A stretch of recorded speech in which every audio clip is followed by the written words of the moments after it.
Good morning श्रोताओं। तो आज तारीख 16 जून वर्ष 2025 दिन सोमवार। तो पेश हैं आज सुबह के मुख्य समाचार। पुलिस भर्ती सेंटर पालमपुर से संदिग्ध अभ्यर्थी गिरफ्त में, पुलिस कर रही जांच पड़ताल, की जाएगी verification. Himachal Pradesh police constable भर्ती में पालमपुर के एक सेंटर में परीक्षा से संबंधित गतिविधियों को लेकर दो संदिग्ध अभ्यर्थी पुलिस विभाग की ओर से गिरफ्त में लिए गए हैं। उक्त दोनों ही उम्मीदवारों को पुलिस थाना पालमपुर में रखा गया है, जहां जांच पड़ताल चल रही है। इससे पहले भी पुलिस भर्ती पेपर लीक व नकल गिरोह सहित अन्य मामलों में संलिप्त रह चुकी है। इसमें 27 मार्च 2022 में पेपर लीक मामले का बड़ा खुलासा हो चुका है। इससे पहले 2017-18 में इलेक्ट्रॉनिक डिवाइस से नकल गिरोह को पकड़ा जा चुका है। इसके चलते इस बार Himachal Pradesh public service commission को एग्ज़ाम करवाने का जिम्मा सौंपा गया था। वहीं पुलिस विभाग की ओर से पुलिस भर्ती से जुड़े हर मामले को संवेदनशीलता से देखा जा रहा है। ऐसे में अब उक्त उम्मीदवारों की पुलिस की ओर से संदिग्ध गतिविधियों को लेकर वेरिफिकेशन की जा रही है। पुलिस विभाग के डीआईजी नॉर्थ जोन अभिषेक दुलर ने खबर की पुष्टि की है। बताया कि पालमपुर सेंटर में दो युवाओं को शक के आधार पर पकड़ा गया है। इस संबंध में जांच चल रही है। हिमाचल प्रदेश लोक सेवा आयोग द्वारा आयोजित पुलिस कांस्टेबल भर्ती प्रक्रिया के अंतर्गत राज्य भर में लिखित परीक्षा का आयोजन पिछले कल किया गया। इस बार पिछले साल की भांति जिलावार पदों का विभाजन कर भर्ती करने के बजाय प्रदेश स्तर पर सीधे 1088 पदों पर भर्ती करने का बड़ा फैसला लिया गया है।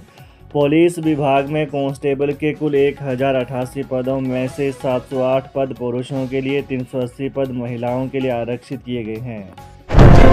9 दिन बाद इस हालत में मिला त्रिउंड ट्रैक से लापता इजरायली पर्यटक, टांडा अस्पताल रेफर। धर्मशाला के त्रिउंड से लापता हुआ इजरायली पर्यटक सैमुअल वेंगरिनोविच को 9 दिन बाद रविवार को थाथरी क्षेत्र में ढूंढ लिया गया है। बीते एक हफ्ते से जंगलों, पहाड़ियों और ट्रैकिंग ट्रेल्स में उसकी तलाश जारी थी। 30 वर्षीय सैमुअल वेंगरिनोविच, जो एक स्वतंत्र यात्री के रूप में भारत आया था, 6 जून को त्रिउंड ट्रैक पर गया था, लेकिन उसके बाद उसका किसी से संपर्क नहीं हुआ। उसकी गुमशुदगी की रिपोर्ट उसके मित्र एडिबलम द्वारा मैक्लोडगंज पुलिस स्टेशन में दर्ज कराई गई थी, जिसके बाद मामला अंतर्राष्ट्रीय टूरिस्ट सुरक्षा का बन गया और पुलिस ने खोजबीन तेज कर दी।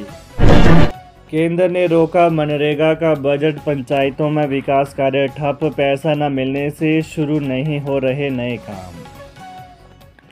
केंद्र सरकार ने हिमाचल प्रदेश में मनरेगा का बजट रोक दिया है। केंद्र सरकार से बजट न मिलने से जहां मनरेगा के कार्य प्रभावित हो रहे हैं, वहीं प्रदेश में मनरेगा के नए कार्यों को बजट के अभाव में शुरू ही नहीं किया जा रहा है। इसके अलावा पुराने कामों का भी भुगतान अटका हुआ है। केंद्र सरकार ने इससे पहले हिमाचल प्रदेश सरकार को मनरेगा के कार्य दिवस घटाने को कहा और अब बजट रोक दिया गया है। आंकड़ों के अनुसार प्रदेश में मनरेगा के तहत वित्त वर्ष 2025-26 में 5177 कार्य मंजूर किए गए हैं, जिसमें 904 नए कार्य मंजूर किए गए हैं।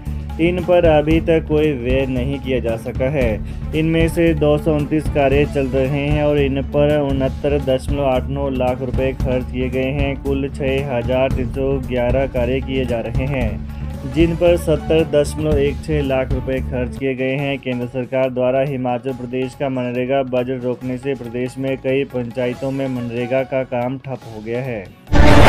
हिमाचल आएगी वर्ल्ड बैंक की टीम, दोबारा होगी पावर डेवलपमेंट प्रोजेक्ट की समीक्षा। हिमाचल प्रदेश में वर्ल्ड बैंक की सहायता से चल रहे पावर डेवलपमेंट प्रोजेक्ट की समीक्षा को एक बार फिर से वर्ल्ड बैंक की टीम आएगी। अब इनका आने का कार्यक्रम तय नहीं हुआ है, मगर बताया जा रहा है कि जुलाई महीने में यह टीम एक बार फिर यहां आकर समीक्षा करेगी। वर्ल्ड बैंक ने यहां के अधिकारियों को कुछ नए टास्क दिए थे, जिनको लेकर समीक्षा की जाएगी। पिछली बार जब वर्ल्ड बैंक की टीम यहां आई थी तो उसने प्रोजेक्ट के कामकाज पर संतोष जाहिर किया था, जिसके साथ कुछ कमियों को दूर करने को कहा गया था।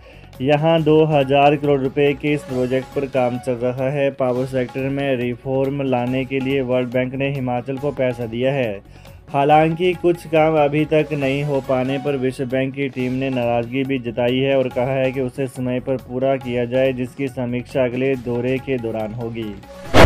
बीजेपी प्रदेश अध्यक्ष डॉक्टर राजीव बिंदल और एमएलए सुखराम चौधरी सहित 50 से अधिक लोगों पर केस दर्ज।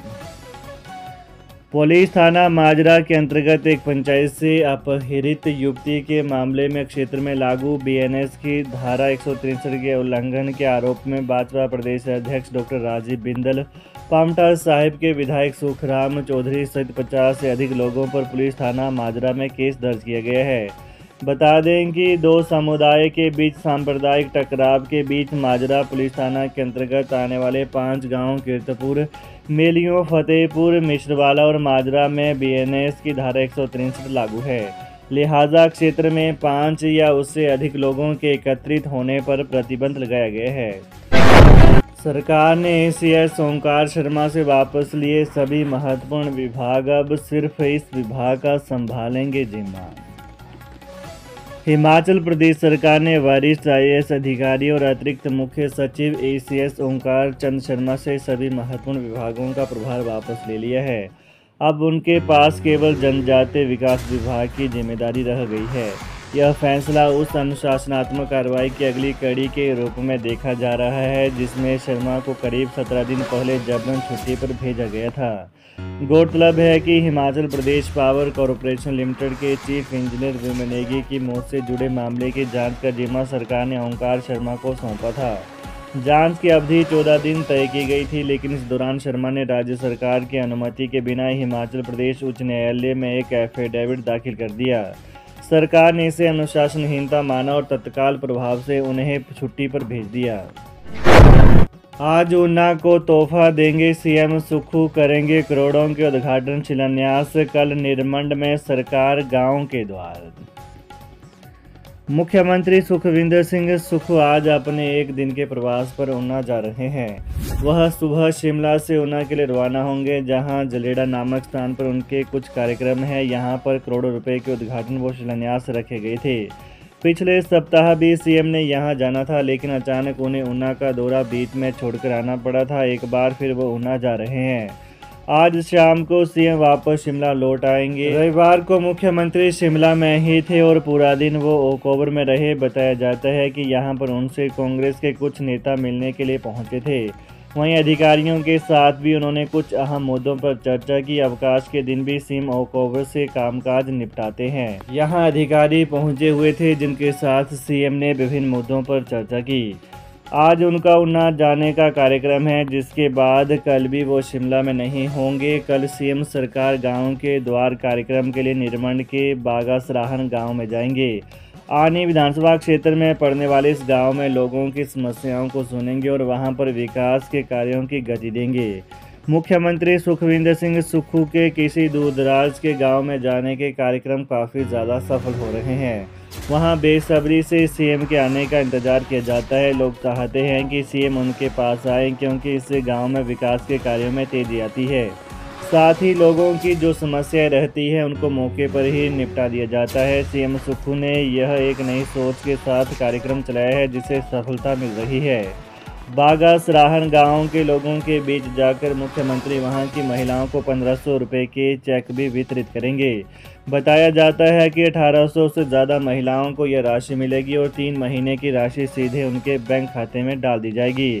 सरकार इस कार्यक्रम के लिए पूरी तरह से तैयार है और कुल्लू जिला प्रशासन ने वहां सभी तरह की तैयारियों को अंजाम दिया है। तो ये रहा सुबह की प्रमुख खबरों का विश्लेषण। ताज़ा खबरों को जानने के लिए चैनल को सब्सक्राइब कर लें। धन्यवाद।